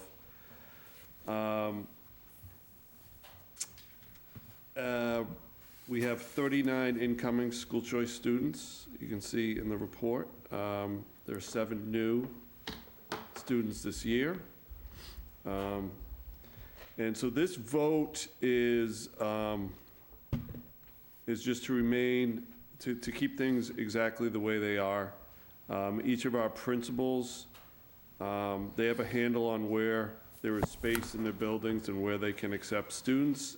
We follow the policy that was passed in 2022 in order to implement our school choice policy. So I ask that you vote to continue as a school choice district. as we have in the past. Jeff, question? Not a question, just to be clear, what this means, so everybody understands, we're willing to accept school choice students into our district, but we have no control over students leaving the district. That's correct. So this is not exactly what it sometimes appears to be. It is not. It simply says, we'll take students, and if you want to leave the district, you're free to do so. That's absolutely correct. Each district decides whether it's school choice, and if a district outside of ours is a school choice district, our students can choose to try to school choice in there. That's correct. Regardless of this vote. Exactly. Well, they won't be choosing because of MCAS being a requirement anyway. So moved. Joyce, question for Well, I would just ask, the principals stayed because I feel like I asked them to stay for this, so would it be appropriate for them to offer their thoughts? They're here? Absolutely. Yes, yes. I'd like to hear what they have to say. Okay.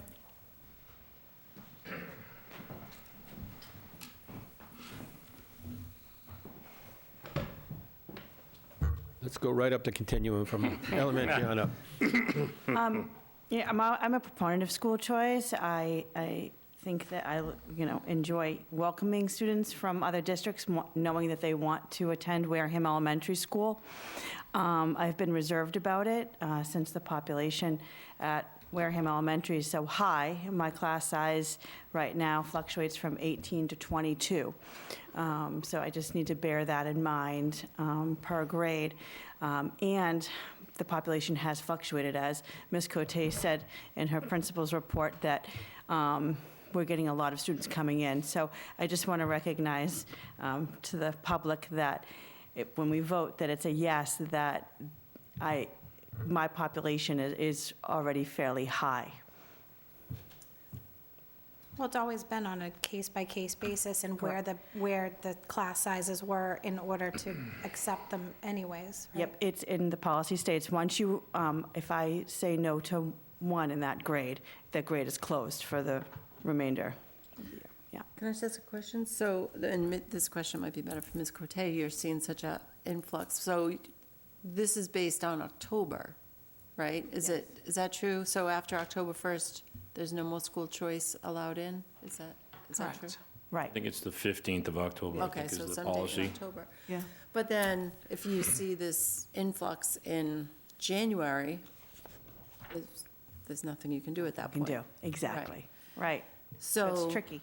Yes, and I remember the last time, which I think it was less than a year ago, we had the same conversation, and you were more than just reserved about it I was. because of so I appreciate that you share that. Thank you. Thank you. I would just like it to remain the same. We had a large discussion last year on this. My thoughts remain the same. I think if we have the room, we accept them. I do appreciate the October date. Yeah, because that just helps us a great deal. So I think I personally have accepted some really good school choice students. We do benefit money-wise from these students that are coming into the district. So if we have some students going out of the district, I think it offsets it a little bit. And if we have the room, I'm open to having students. I think Tracy brings up an excellent point. The cherry sheet both dings us and helps us, but it dings us a whole lot more than it helps us. So if we voted against this, we'd be saying to the town, you're literally throwing away potential dollars that would help offset the students that are leaving. So I think we have a financial obligation to the town to help them by accepting as many students as we can. I don't disagree with that, as long as they can assure us that they have the ability to say no and to control those numbers in their buildings. Can I just go back? It's tricky for me because I have kindergarten. So if I accept a student into school choice in kindergarten, that child remains with us for their entire education. So it's something to really consider and think about, because once that child is in, they remain in for the duration of their career. I'm confused. Why is that a problem?